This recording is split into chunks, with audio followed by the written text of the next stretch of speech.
This is Kyle Hunter and Elijah Fleming with Don't Mean Nothin. We're here with Michael Chiarodo.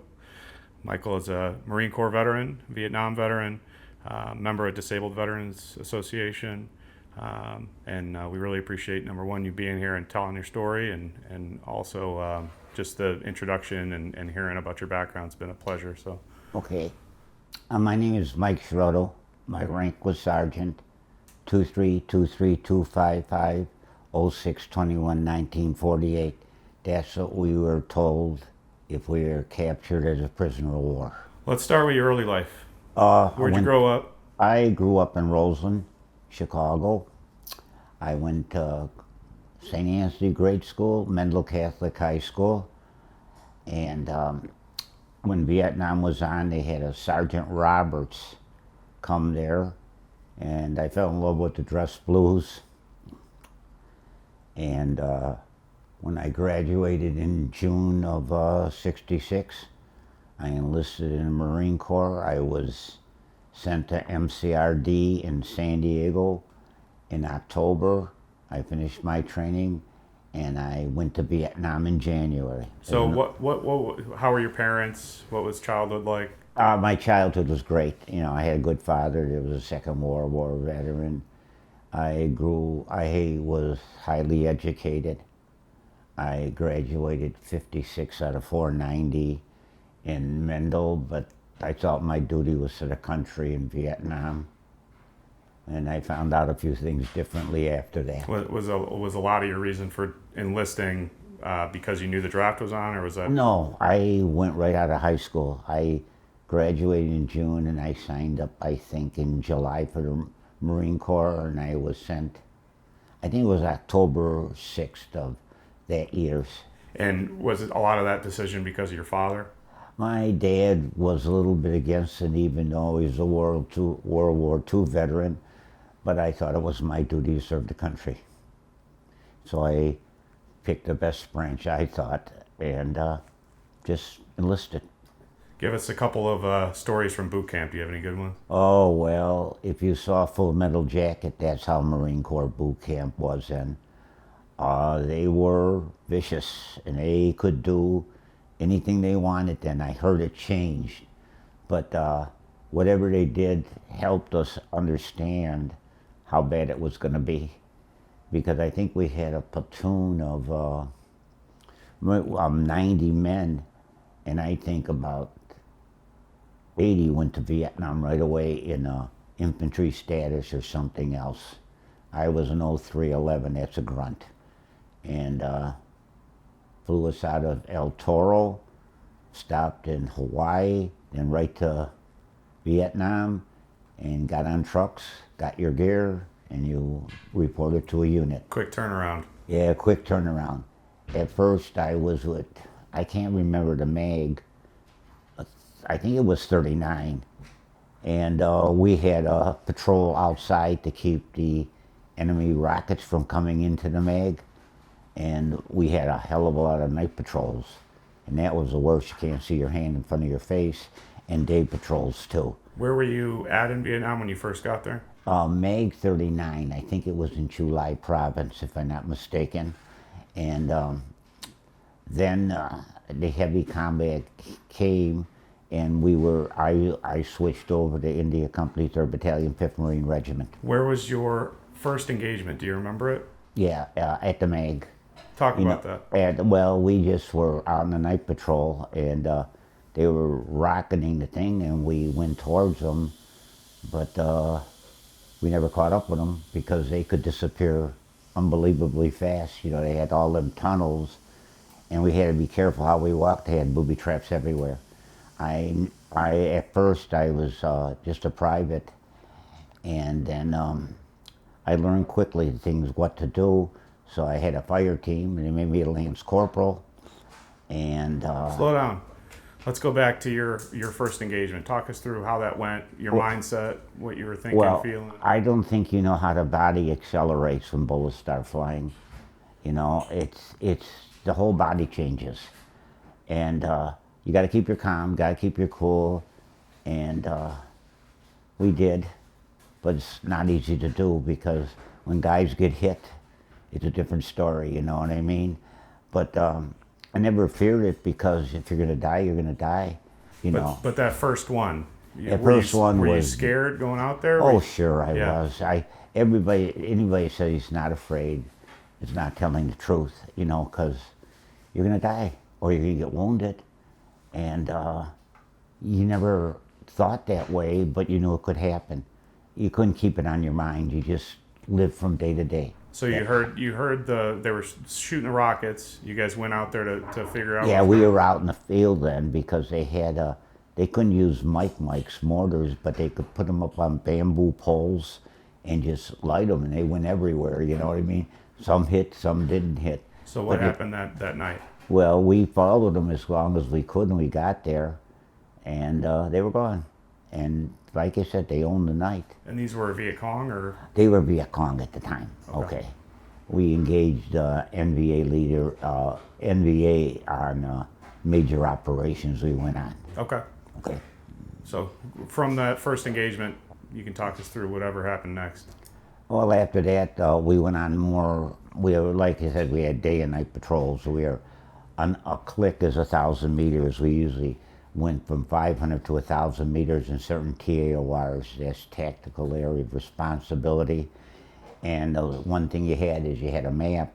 Wasn't good to see at night, but you had a compass, and you had checkpoints, so they knew where you were at. When you got to a checkpoint, if you were at the right checkpoint, you would call in the checkpoint, so they know exactly where you were at and where the patrol was at.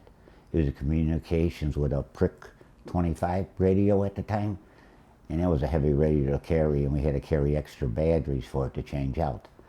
But them patrols would last. Well, you go out at dusk, come back at morning, the next patrol would go out, you know, and just scan the area. Did you have any leadership that was there that had already been in Vietnam? No, I was just a normal student, you know, no leadership. I had good leadership from my dad. He was a World War II veteran, and maybe he knew what it was like, and he was trying to tell me, but you have to, what's the word, see it or feel it to know something about it. And after the first few firefights, you knew it was different. We were carrying a heavy weapon at the M14 at the time, and it was a good weapon to wear. It was too heavy to carry in the field. We couldn't carry much ammo, maybe 8 magazines or so, and a leather. And we had the M60 machine gun, and we had the grenade launcher, the M79 grenade launcher, the blooper we called it. But after a while, we were taking so many casualties that I switched to the 3rd Battalion, 5th Marine Regiment, and there I became a corporal, because I was pretty comprehensive of everything they wanted to do. I could read a map well, I could do everything well, and I had good men with me too, you know. Do you remember the first time that you lost somebody in your unit? Yes, sir.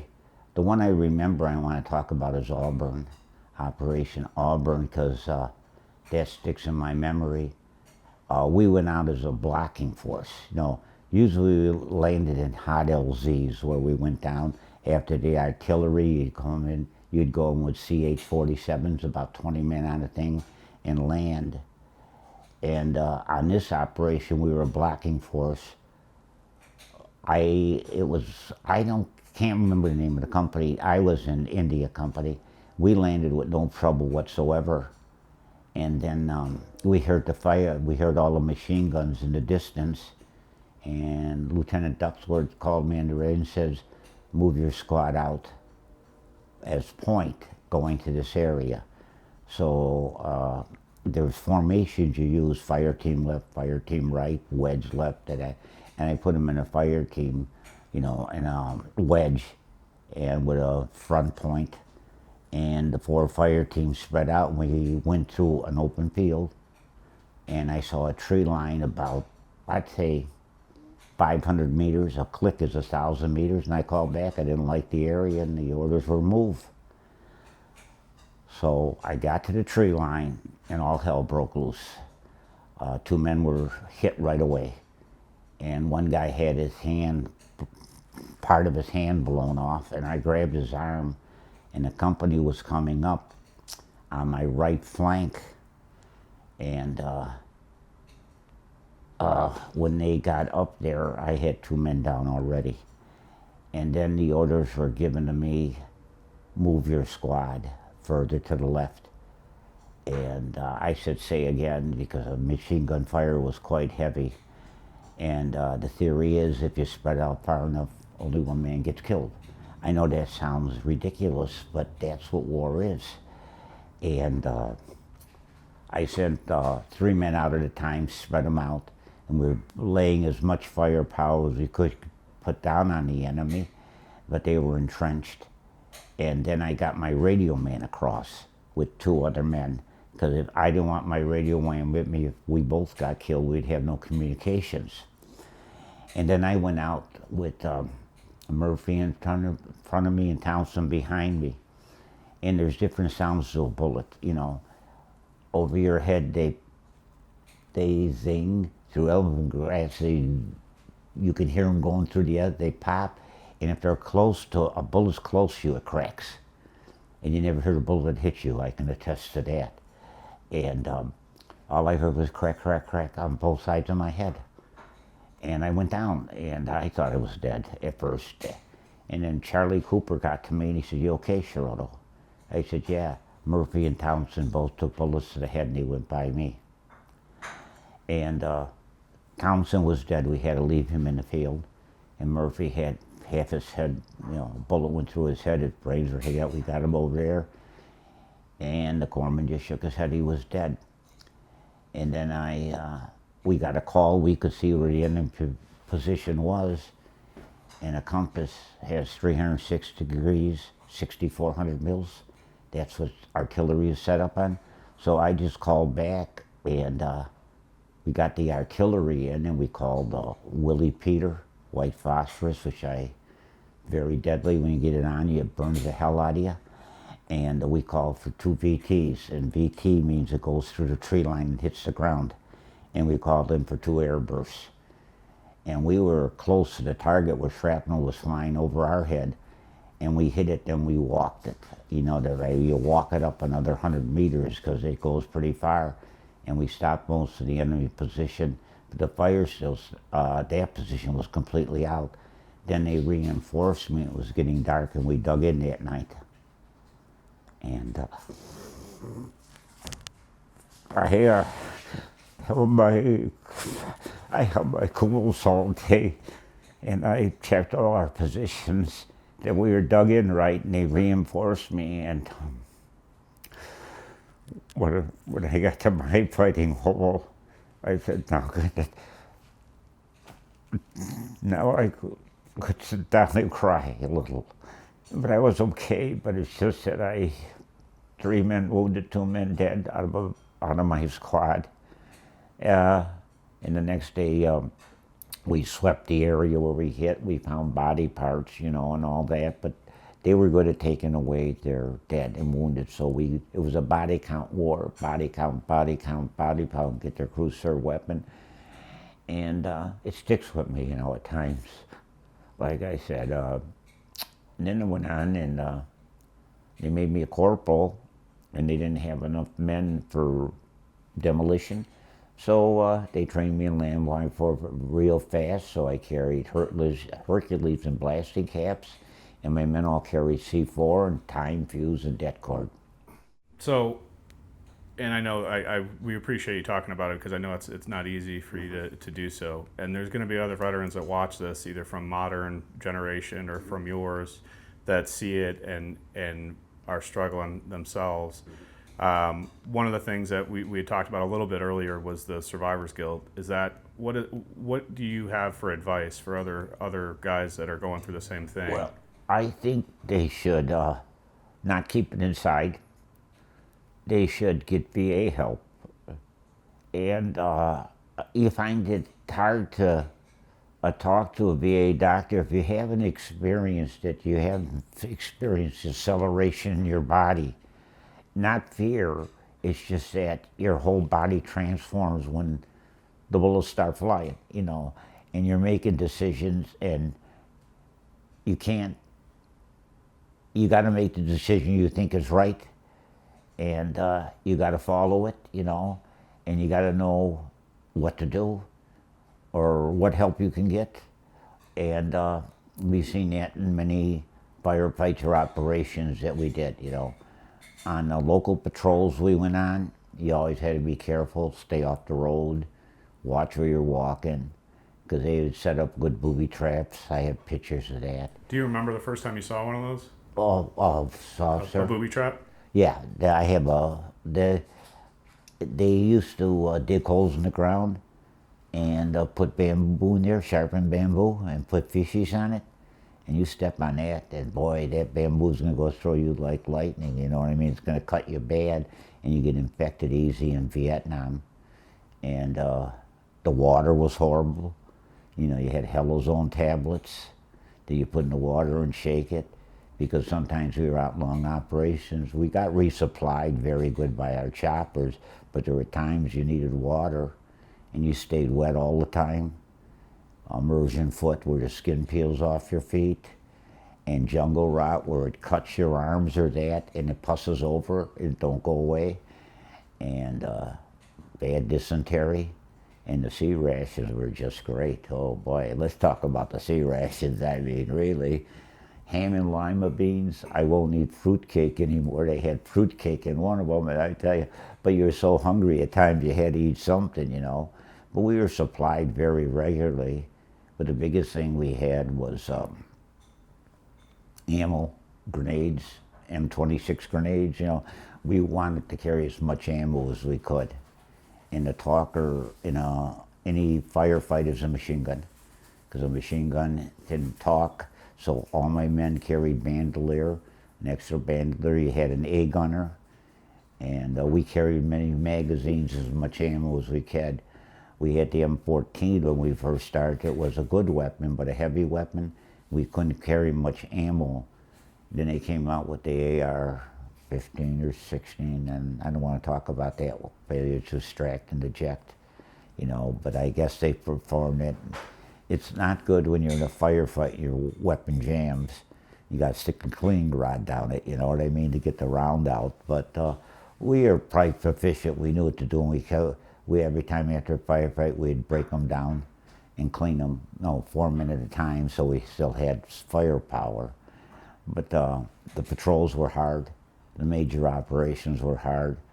But vertical development was hard, because I was told after that, I don't know if this is true, but they dropped leaflets in the area telling the civilians to get out, so the VC or NVA knew we were coming. And you had to land in an open field with the CH-47s. I think them the choppers we were on at the time. I think the Army called them Chinooks. Yeah. When you're going down, a lot of lead was flying up because they can't artillery. They had artillery there to get us down there. But then when the artillery stopped, I have a picture of that, the CH-47s would go in. And we had some tough battles, firefights with them at the time. We'd usually do what we want to do, but we never stayed in the area. We left the area, so after we left, I think they came back. That was the thing. You never really pushed them anywhere. All you did was try and body count, count the bodies, take the crew serve weapons, and that was part of it. Do you remember any specific instances where you ran into tunnel systems? The tunnels? We ran into a few tunnels, but not many. Not many men could fit down them tunnels, so I would reverse charge it. That's put a you know what det cord is. If you light det cord in New York, 5 minutes later it ends up in California. And so I'd put a brick of C4 with a blasting cap and put det cord behind it, then stick that into the next one and light the time fuse, and it would explode in. It would go down. But I never sent a man in a fighting hole. They could disappear at the drop of a hat, I mean, they had underground systems, I think, that were phenomenal, but I never found many of them with our guys. Could you tell the difference in the field between when you were engaging NVA and when you were engaging VC? NVA held their position a lot longer than BC. Viet Cong, they would pop you. They were farmers at the daytime, and at night they'd go out and do their thing. But we were very cautious about that. You know, we'd go through the bills and talk to the, if we had an interpreter with us, you'd just check out the bills, and you could feel the animosity towards us, but nothing. We couldn't tell the difference between the VC and the normal civilian. They were in the middle of everything, though, you know what I mean? Really, they had no choice, or the Viet Cong or the NVA would kill them. You know, they had no rules of war. We had rules of war that we had to follow. I know you told me a story a little earlier about one of the village chiefs. Yeah, yeah. You want to talk about that? I wasn't on that patrol, but our patrols went through there and they talked to the village chief, and I was told that one day a patrol went in there and he's hanging up in the side of the bill upside down with his head on the ground. They were, you know, I didn't see it myself personally. I was told that story and I believe it, because them people they just looked at us and we just looked at them, you know, because they were civilians and they were in the middle of a war zone, you know. They didn't have much. They just had a rice paddy they worked in. They ate fish. It stunk, you know what I mean? But I guess they lived there their whole life. I mean, you got off Highway 1, it was a jungle. And I mean, a complete nothing. No buildings, no anything. Then you'd come across a ville where they lived. And they, like I said, it was nothing that I want to live in, you know what I mean, from what I came from. But that was what Vietnam was. You learn that everybody's different and you have to deal with men different. I never had a trouble with an Afro-American. I have some great, like Lee, Brooks, and all these. And I had two men that, one was from Alabama, that was Brooks, he was Afro-American. And the other one, what's his name? Brooks, and trying to think of his name, Peterson. And they became the best of friends. And in one operation we were on, we landed to help another company. It was in a big firefight. And we moved towards the objective, and we started to take heavy fire. And one of Peterson's friend took a bullet in the running lights. And then we set back. The enemy we had surrounded. We had troops on the other side of the river, and they told us to go into the ville. And I looked at the lieutenant, that was, I think, Ducksworth at the time, and Peter said he wanted to walk point, and I said, don't walk point. And we went into the ville, and we went right along the river, and there were troops on the other side, and Peterson was point, and the Victor Charlie stood up and shot him right in the chest. He came somersaulting out. We capped him, and when Brooks got up there, he cracked. He dropped his weapon and started to cry. We got him out, and we went into the ville.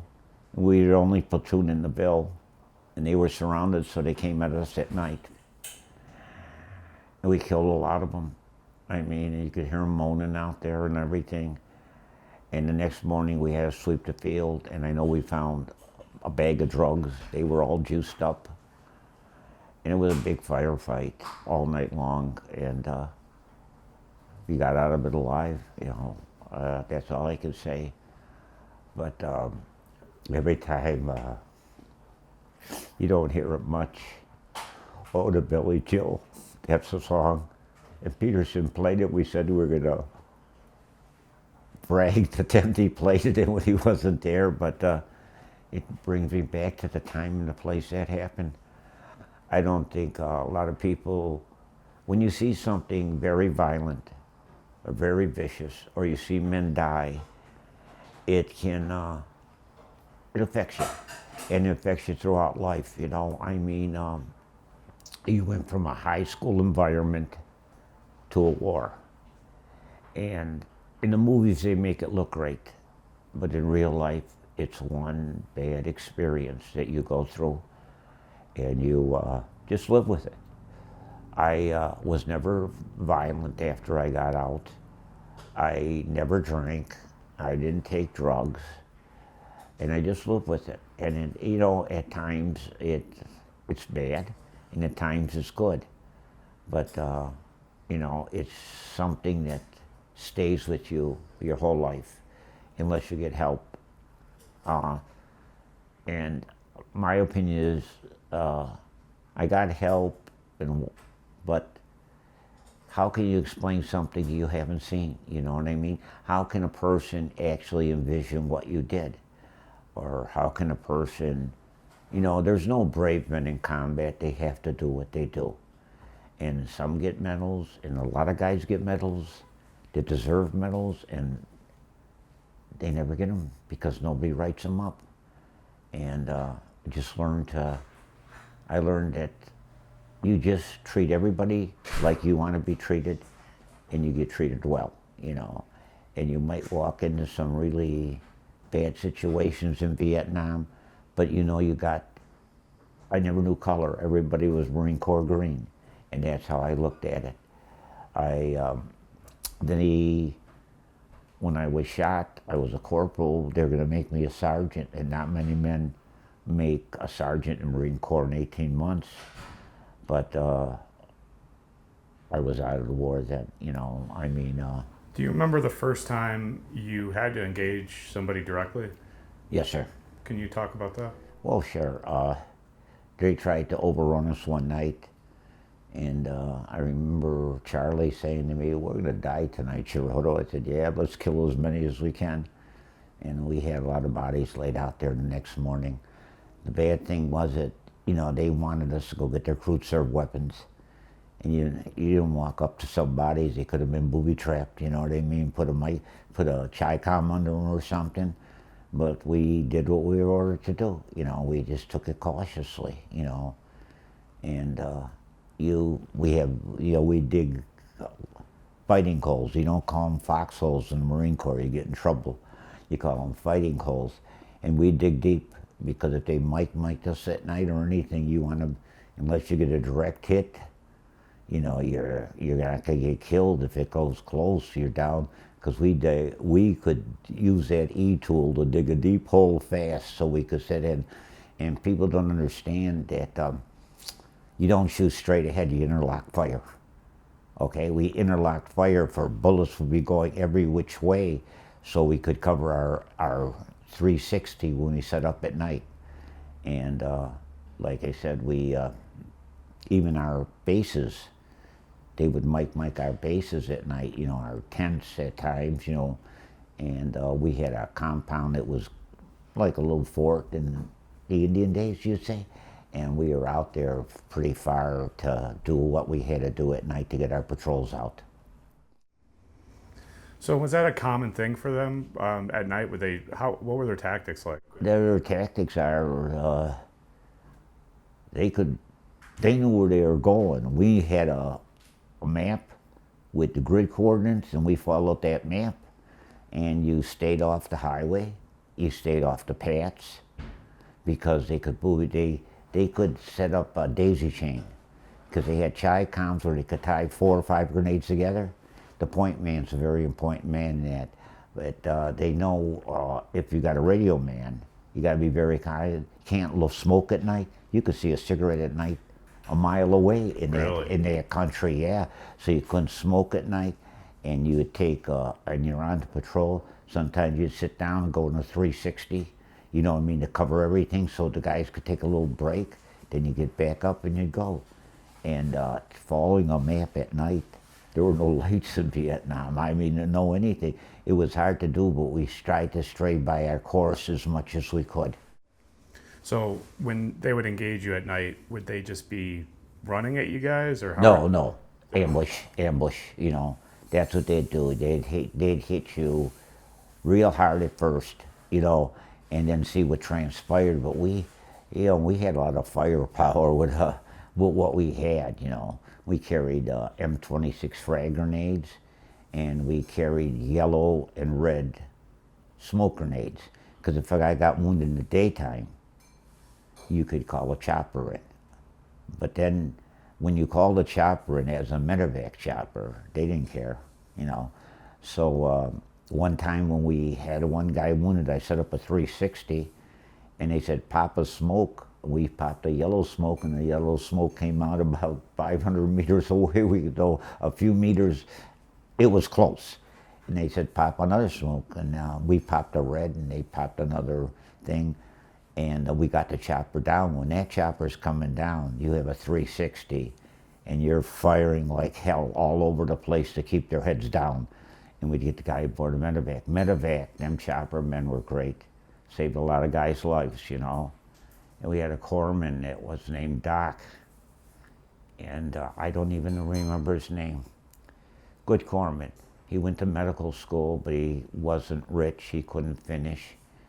And he went in the Navy, and he was the greatest corpsman in the world. He did a trach in the field on one of our guys and saved his life, because he caught it right in here.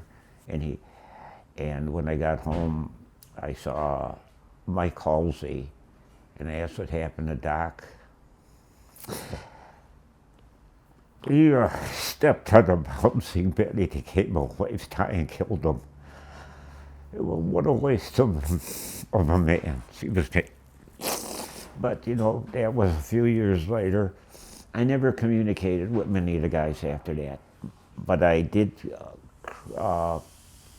Thomas was my point man, and when this book was written 15 minutes ago, he said, you gotta read it, and I was against him. You know, I don't know. But when I read it, I wrote to the author, because that was when my two men were killed in that, you know. And I have letters from him and letters back. And Thomas died last year in a nursing home. But I never made much communications with the guys, you know. I figured they were Cooper, Lee, Brooks, Borscheller. I know Borscheller lives in New York, and Coletti. But I never kept too much contact with anybody. I never went to no reunions. I just felt like I did as good a job as I could, but I didn't do enough right. But I couldn't do enough right, because there's always something that's gonna show up in your life, you know, or you can't make a decision. Talk about what it was like to have that much responsibility that young. It really is hard, because, you know, if it's a football game, nobody gets hurt, maybe injured. But in a decision like that, people get killed. It affects you, you know. But you blow it off. You have to blow it off. If you don't blow it off, you're going to crack. And I never cracked, but at times I wonder if I was going to make it to tomorrow or the next day or the next day. It's really, when you're in command of men that could die at any minute, you have to. I held my cools all the time. You know, I never drank in Vietnam. I never drugged in Vietnam. And I just kept, everything I know, I remember, because I never did any of that. I think the only time I drank was I went on R&R and I drank sake, and that's the last time I'll ever drink that, okay? I mean, really. But they gave you a week of R&R, and I thought that was good, but your mind never got away from where you're going back to, you know. And but I think we accepted it after a while, because we know what we're in. We volunteered for it, but we did it. Was it a right war? In my opinion, we didn't accomplish anything there, you know, except 58,000 men killed and all the men that were wounded. And I can't say nothing about the Vietnamese army. I never met them too many times. I met the Rock Marines once from Korea, and they were tough little dudes, I tell you, you know. And we had rules of war, you know. And one day when one of our guys shot a civilian.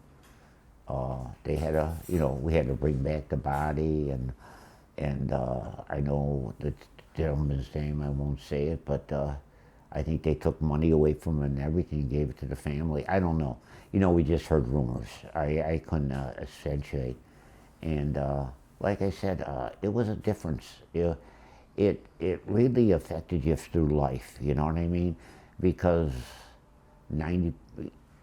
almost everyone I work with in the chemical company, all them years, none of them served. So they really, you know, you see it and you think it's great, but when you're in it, it's not too great, you know. It's frightening, but you just kept your cools, you know, and what's going to happen. And that's how I always saw it at the end, you know, if I get it, I get it. You know, you didn't want to get it. The guys that are short are really worried. And I only had, I think, 3 weeks left in country when I was shot. And I went back to the compound and the doctor bandaged up the leg. And 2 days later I was infected. So they moved me to, they flew me to Da Nang. And the doctor said, we're going to save your leg because it was a clean gunshot wound, but it was really infected. So they did the probing, and then they packed me in ice and they pounded me with enough shots, but they couldn't get rid of the worms they had inside. I couldn't go to Yokosuka because it was full, so they sent me to 249th General Field Hospital. I was there, I think, a month or so. Then they put me on a plane and they flew me to Alaska, then to Quantico, Virginia. Let's go to back to Tet, and Okay. Can you talk about, take us through Tet from what you remember? Okay, I was on a local patrol that night. And you guys thought that there was going to be a ceasefire, right? Yeah, we thought that we were just on our local patrol and all hell broke loose everywhere. And I took my squad, there was a cat compound that was like at certain TORs, they had their own compound. I think they were cat, they weren't military, but they were like with the Vietnamese army. We sat there while everything was happening. They called me back to base, and it took my squad about, we were only a click away, 1,000 meters. It took us about 6 hours to get back. They blew up Highway 1 down the road. They just blew up the highway because it's the only highway they had. The trucks couldn't go down it. Then we got back to base, and we saddled up. We went out on, I don't know where we went that time, but we were on choppers within 2 hours going somewhere to clear up the area. And it was all over. You can tell any veteran there, they hit everything. And they hit it hard, you know. And we did as good as we could. And we held our ground, but they really smacked us around because we weren't prepared for it. Do you know that? They hit Hue, they hit Saigon, you know. It was something that was well planned. They caught us, I guess, I don't know, with our pants down. You know, we didn't think that was going to happen during Tet, but we were on our local patrols still anyway. Yeah, there were reports that they had planned that for multiple years prior, yeah. you know, to make sure that it was coordinated correctly. But so you got on choppers to go, and you don't remember where? No, we don't know where we went. Was that where you were shot? No, I was, yeah, I think that was when we were patrolling our area, close thing, I was shot. You know, all of a sudden, I went down, I got hit, because you never heard a bullet hit you, never. And we emptied magazines in the area, and I got me back to base, and the doctor looked at it, bandaged it up, and 2 days later I was infected. You know, pus rolling out the leg. Anything else that sticks out to you from memory from your time over there? Oh, airstrikes. It's something to see an airstrike. A jet come down, and you see that bomb come out, and it makes a big hole in the ground. Artillery, you know, if you catch them in an open field, and you call air burst down, and that means it explodes over their head. I've seen that happen, and positions where they're covered, and you call the artillery in, and it stops because they can really hit it. And I saw Puff the Magic Dragon, we called it, That was CH-130s with Gatling guns on it. And it was quite a sight to see at night. There's a straight line down to the field, down to the ground. And they told me it covered every square inch of a football field in 60 seconds. Yeah, that was tough. I mean, it was a straight line, like a whip going down. I think you'd have to ask someone there, but they said after they turned off the Gatling guns, another 2,000 rounds would go off or something like that. Straight line down to the ground. And then you'd see, like I said, the airstrikes or something. I saw napalm, that was just unbelievable. You know, that hits the ground and the whole area, boom, just goes up in flames. And when they hit them with heavy artillery, you can hear it, you know, and you call in different artillery, like airbursts, you know, and quick, and BT, variable time. And Willie Peter, I was told, I never got it on me, but if you get Willie Peter on you, you can't stop it. So, you know, I mean, some people war is an ugly thing. You know, it's nice to show in movies, but if you see it in real life, you think twice about it, you know. But I was adaptable to anything, and I knew how to treat the men, you know, and I got along with my men. We never got too close to them, you know, I mean, because they could get killed, I could get killed. And it was young men. I mean, we were old enough most of us weren't old enough to vote or drink. If you saw an old man out there, you were shocked, you know, I mean, really. And we adapted well to the situation, but we weren't treated too well when we came home. That's for one thing, sure. Not at all. Did you ever, like, when they were sending you out on different missions, did they ever give you like structured objectives? Did you actually know what you were going to do, or was it mostly just look for the enemy? It was look for the enemy. It was structured, land in the thing, land in the you know, vertical enveloped in. I guess they had an idea the enemy were there, and land and firefight, you know, depending what was there. And we'd clean the area up to an extent, but then we'd leave the area, and they'd take it back. It was war of attrition. There's no doubt about body count. Body count, I would say, it was very important to get their crews served weapon. And the AR-15 at first. The M14 was heavy, big. And the AR was smaller, and you could carry a lot more magazines than the AR. You could carry 20 magazines and a bandolier of ammo, but you had to clean it a lot. The AK-47 was a wicked weapon, but they couldn't carry many magazines either. They had shoulder things where they could put them in, but that was a good weapon that they had. Our Mike's M79 grenade launcher was good. That's a blooper, we call that. They fired a 40 millimeter round, took 15. It took so many revolutions for it to hit, but I had a guy that was really good with it. And we carried a lot of M26 grenades, frags, and we carried yellow and red smoke for different things. Was there any other memories that stick out particularly from your time over there? Oh, one night when we were in a 360, we were set up at night, and we heard movement, you know, and it was dark. And when you call in illumination at night with artillery, it lights up at like daytime. And we saw 50 or 60 North Vietnamese running at us, and you know, just opened up, you know, and just fired. And we had a lot of KIAs that night from them, but them people were resilient. They just didn't give up, you know what I mean? They just didn't give up. They fought, and we took a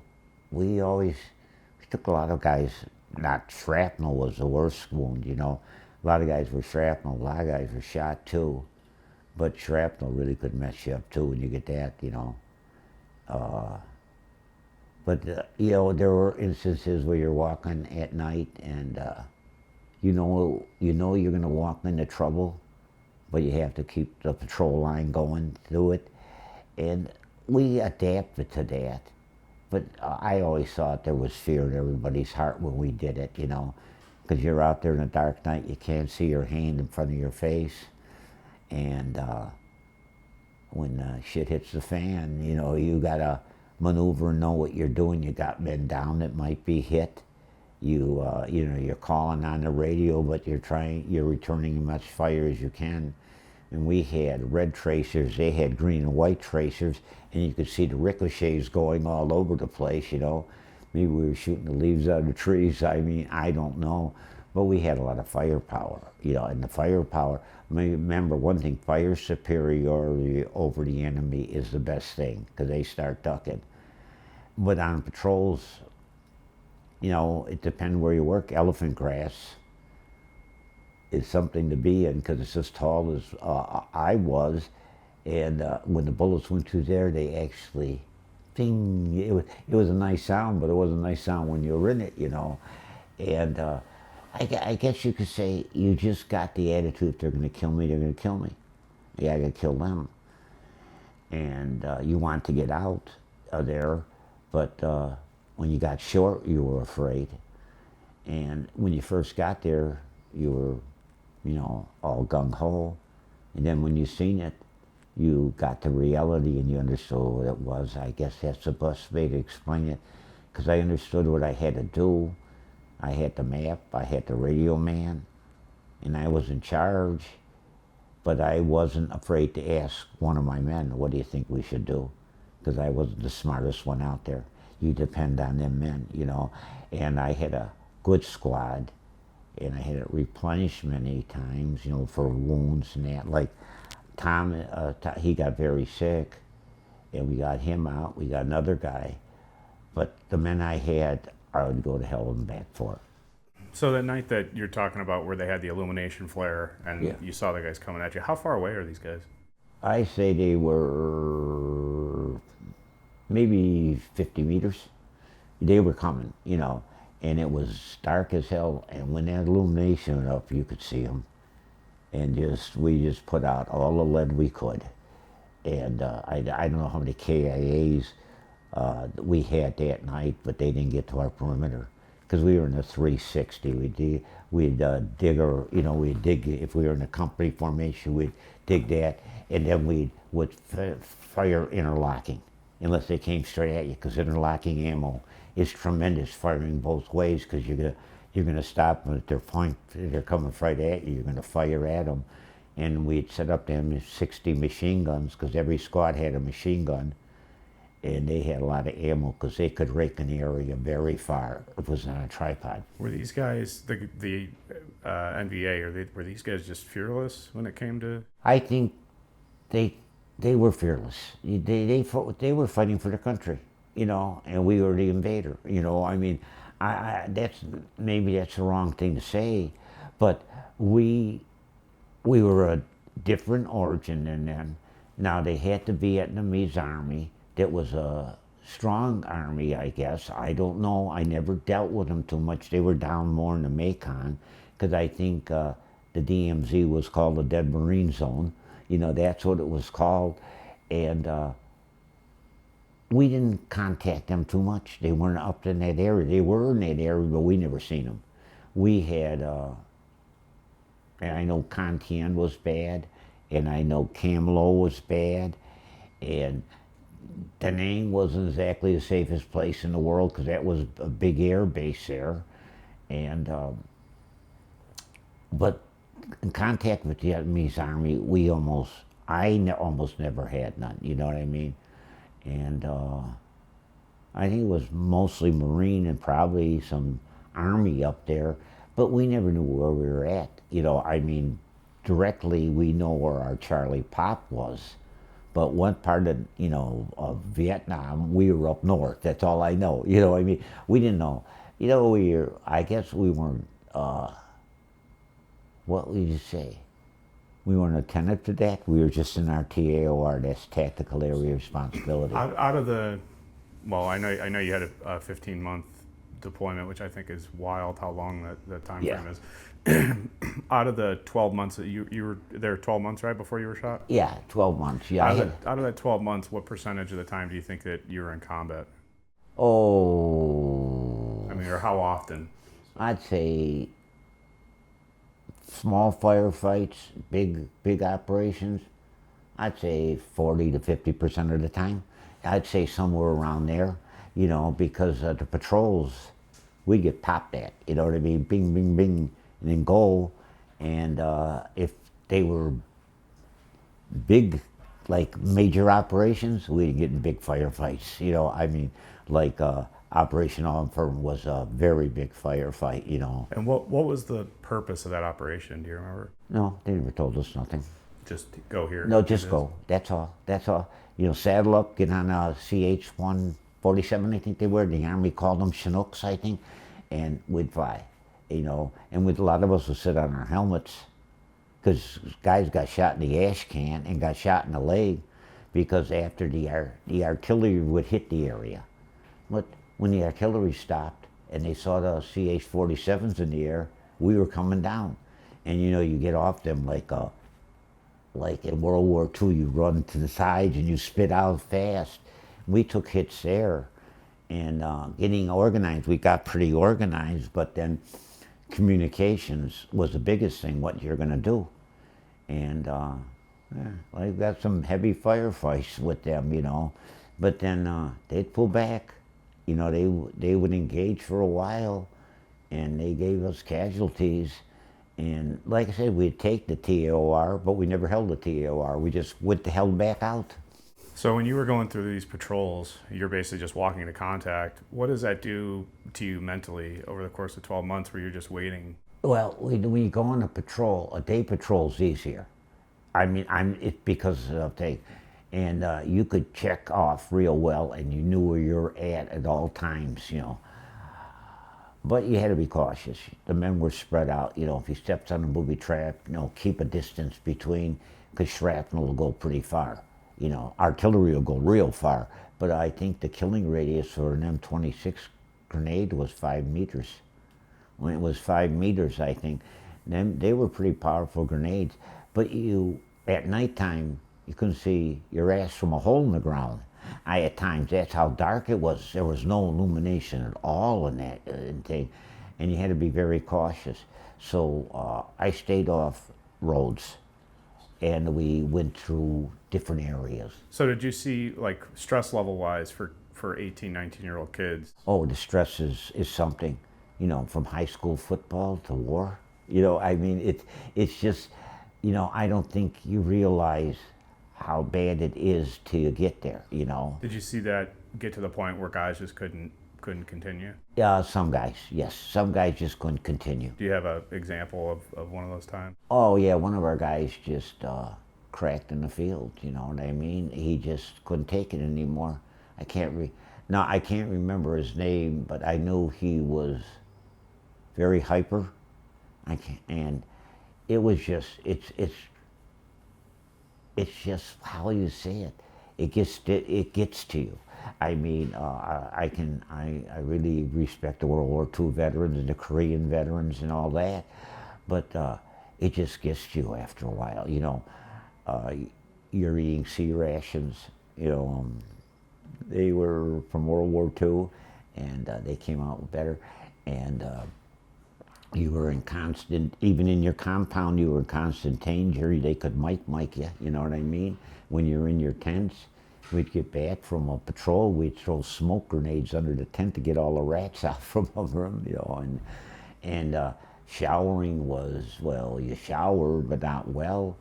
During the monsoon, you were wet 24 hours a day, 7 days a week, and the jungle rot was bad. And a lot of guys got, even when we got jungle boots, the immersion foot, I try and carry a lot of socks on you because you get immersion foot, the skin will peel off your feet. And it was psychologically tough for a lot of guys. It was tough for me too, but you just had to live with it. You volunteered for it, so you have to do what you have to do, I guess you could say. Would I do it again? For my country, I'd do it again. But not for some stupid ass war overseas, okay? Unless it involves us. But if someone invade this country, I'd die for this country. But you live with it your whole life. And if none of your, and if most of my friends didn't go, so you couldn't convey a message to them because they didn't understand. You don't understand that you're human, but you're not human, I guess you could say. You know, you think differently, and you depend on the man next to you for your life, or the man on the other side of you. And when you see one of them get killed, it affects you. You know, I, you know, I did have bad flashbacks. You know, when I got home, and they continued for a long time. You know, you get into a strange situation. It's better, you know. You can't explain to somebody. You know, maybe you can talk to a shrink, you know, and I did talk to shrinks, but they read books. They don't see it, so they don't know it, in my opinion. That, I'm not knocking them. They do help a lot of people.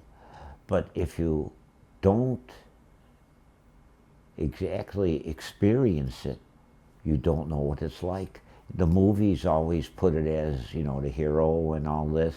There's a lot of men that were heroes there that never got decorated, okay? But they died. And left a bad feeling in the men, especially when we got home. You know, we were treated like shit. I mean, really. Talk about that. I went to college, and they found out I was a Vietnam veteran. It wasn't nice. It wasn't nice. Students for a Democratic Society, some of the teachers, you know. So I just left college and went to work for a minute. What would they say to you? And oh, I was a baby killer. Yeah, that's all. That's the biggest thing. You were a baby killer, and you know, and you know, and the protests, and you know, you didn't wear any military stuff at all. You know what I mean? No, you didn't wear the hats or that, and it was just sick. You know, and it sticks with a lot of the Vietnam veterans because, you know, some volunteered. I volunteered. I asked for what I got. But guys were drafted. They didn't want to be drafted, you know, and they were in a foreign country fighting a war they didn't want to fight, you know what I mean? But I didn't have too many attitudes like that in the Marine Corps. But at the end, I heard the Marine Corps were picking guys out, walking down the line, and draft Marine. You know, I got one of them, and he was very bitter, you know what I mean?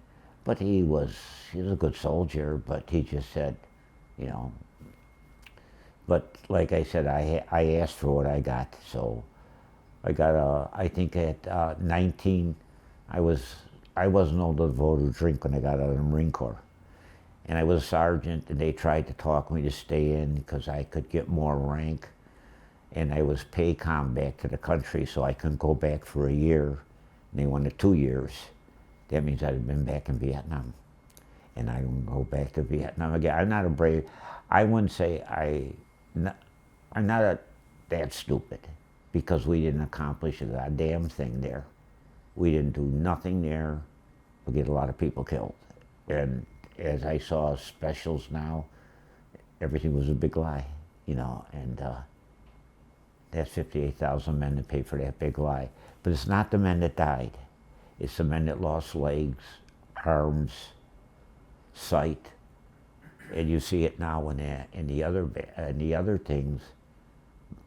But in our era, it was a draft, and a lot of people didn't want to do the draft. I'm just going to read this Sure. really quick. You know, one thing I want to touch on too is just knowing that your father was in World War II. Yes. And going from how people treated them when they got home to how they treated guys coming home Sure. from Vietnam is just such a crazy concept was, to me. yes. You know, and I think that could be part of that is the media and the way that they portrayed it, Yeah. right? Because you guys were part of the first war or era of war where everything was on the news, right? Yeah. So now the public opinion gets swayed entirely by what they're watching versus, Yes. you know, so, and there's a lot of contributing stuff to that. It's just crazy to me that, you know, these guys came home from World War II, they got parades, and everybody was, you know, so happy to see them come home, and then you guys just got treated like shit. It was just terrible. Well, we were a lost generation, if you look at that way for that, because like I said, almost none of my friends went. So they never could understand what we did, you know. And like you said, I watched some of the Vietnam clips, and if you see it on the movies, it's different. When you're in the field, it's really hell. You want me to read this, or do you want to read it? Oh, would you read it? Sure. I would like you to read it. So, this is August 26, 2016. This is from Lance Corporal Timothy Martin. It's a letter written to Michael. It says, "No need to worry about going to hell when we die. We've already been there. Mike and I served together in Vietnam. Hill 55, 3rd Battalion, 5th Marines, 1st Marine Division, India Company, 1st Platoon, 1st Squad. Mike was our squad leader, and I was his point man. We went out on operations together. We were on patrols together. We were on recon missions together, search and destroy missions together. We feared for our lives every second, every minute, every hour of every day. And Mike, as squad leader, worried about us all the time. We had to deal with concealed traps, snipers, ambushes, all-night patrols when we couldn't see anything at all. We worried about getting back alive from everything we went out on. We were in constant battles and conflicts, engaging the enemy sometimes when we couldn't even see them until they fired at us. We were in constant danger. At times, on certain operations, we couldn't wear our flak jackets or helmets because we had to move fast and they weighed us down. Sometimes there were only 5 or 6 of us on a run. Booby traps were everywhere. We lost men, killed in action, and wounded, sometimes mentally. They just couldn't take it any longer. I have seen firsthand what Mike has gone through, the caring for all of us, the carrying of the dead bodies, the wounded, the blood, which he doesn't want to talk about, charging machine gun nests, capturing the enemy, filling our canteens with bloody water, setting hooches on fire when we were ordered to, and going days without any food at all. Mike Chiarodo, did I say it? Yeah, that's right. Worried about us, all the time. We do not need to worry about going to hell when we die. We have already been there." Talk about how you got that letter. Well, Martin read about Operation Auburn 15 minutes ago, and he called me. He said, "You got to read the book." And I said, "I want to read the book." And he said, "You got to read the book." And so I got the book, and I think it's page 27. That's Operation Auburn. And that's where, like I said, a step faster, a step slower. I'd have been hit in the head too, but Murphy and Talman both were hit in the head, and 4 bullets went by me, crack, crack, crack, crack, just like that, and they were that close. And it just stuck in my head. You know, it's something that the machine gun didn't get me. I don't know how it didn't get me, but it didn't get me. Maybe he moved too fast, but he hit 2 of us in the head, and them other 2 bullets, I mean, they were so close. I think 1 went under my helmet. You know, another, 1 went under my helmet, I know, and I was shot. But when they got to me, I just got up and I went to the other side, and I had I don't know if I said, there was a Staff Sergeant Erling. I remember his name for one reason. He was supply for 16 years, and they put him in Vietnam. And he was under that was his first operation. And he told a story that he was in the air, I think, 16 years. He said his wife said, "Give up me or give up the booze." So he gave up her and kept the booze. I got to the other side, says, "You need a drink." He gave me a drink. It was straight booze. He carried in his canteen. And it just snapped me, because at that time I was pretty shook, you know. And then I just did my job, you know. But I remember him because he said, "Holy shit." I said, "I have 16 years of supply. They're going to try to get you killed here." But he was a good guy. I don't know what happened to him. But yeah, that was, you know, I had other instances where grenades exploded, you know, close to us and that. But that's the one that really, you know, when lead's flying at you in firefights, you don't think about it, because an AR-15 could put out tremendous firepower. And when they fixed it to work, you know, I'll carry 20 magazines on you, the bandolier of ammo, you know, and charger guy to put the bullets down fast, you know, we could put out some firepower. But yeah, that one, there were other instances like when they tried to hit us one night and we were in our 360, and Charlie Cooper said to me, "We're gonna die tonight, Chiarodo." I said, "Yeah, probably." And we just kept on pumping out the lead they didn't get to us. How does it make you feel getting a letter like that and hearing about how some of the guys that you were in charge of looked at you as a leader? I cared about all my people, you know. But when you're given orders, you have to do what they say, you know, even if they're wrong. They said, you know, like some guy said, what the fuck do they want us to do? And I said, well, you don't disobey an order, you know. And like I said, on local patrols, very seldom do lieutenants go with us, the second lieutenants. They might go out a couple times, see what happened, but that was an NCO that was in charge of that patrol, you know. And you got all the information you had, and I always had all the button vermilions, we call them, all the, you know, you go 0 to 99 on a prick radio, and I would have everything written down to every fire team leader if I got killed, you know, so they would know how to call. And I had a great radio man in Coletti. Georgie was top of the line, and he was good with the radio. You carry extra batteries because you lose that radio, you're blanked. Okay, I mean, you're really blank. You can't communicate, and that was a heavy radio to carry. Now I hear they have top of the line everything. Well, at first we went there, we had the regular greens, and then they came out with the jungle, you know, green. I don't think we ever had jungles. We were in the green, and they came out with the boots. You always were wet. Then they came out with jungle boots, and they were so-so, because if you step in a rice paddy and get on a dike, it's hard to walk on them dikes. It was real hard. They were little people, you know what I mean, compared to us. And you stayed wet in the monsoon all the time. And the emergent foot was bad, but you know, I only had a poncho with you, that was it. And they had to resupply us clothes when we were out on long operations, and if you didn't get the clothes, you walk around half-assed bare, you know what I mean, really. And the flak jackets, I guess they were good, but they were very heavy. Well, in that letter, what is he referring to when he's talking about when you guys were running without flak jackets and stuff? Yeah, we went out loud without flak jackets. You know, I thought it was, hey, if you get hit by a bullet, you're going to be dead anyway. Okay, it's going to go through a flak jacket. A flak jacket at that time was good for shrapnel. But when you're carrying a pack and a flak jacket, that's a lot of damn weight. You know, and you got a cartridge belt on you, we got magazines, you got 2 canteens maybe. You carry 80 pounds of gear, you know, at times. And, no, it might save from shrapnel, it might have saved some guys, but when you're out in the field, you got to be able to move, you know, and the flak jackets held us down. Most of them didn't want flak jackets, you know, and unless, like I say, grenade had I think a 5 mil I think there were 80 pieces of shrapnel in the grenade, an M26 I think it was. And maybe a grenade explodes close to you, that flak jacket can save you, can hit your legs or your face, you know.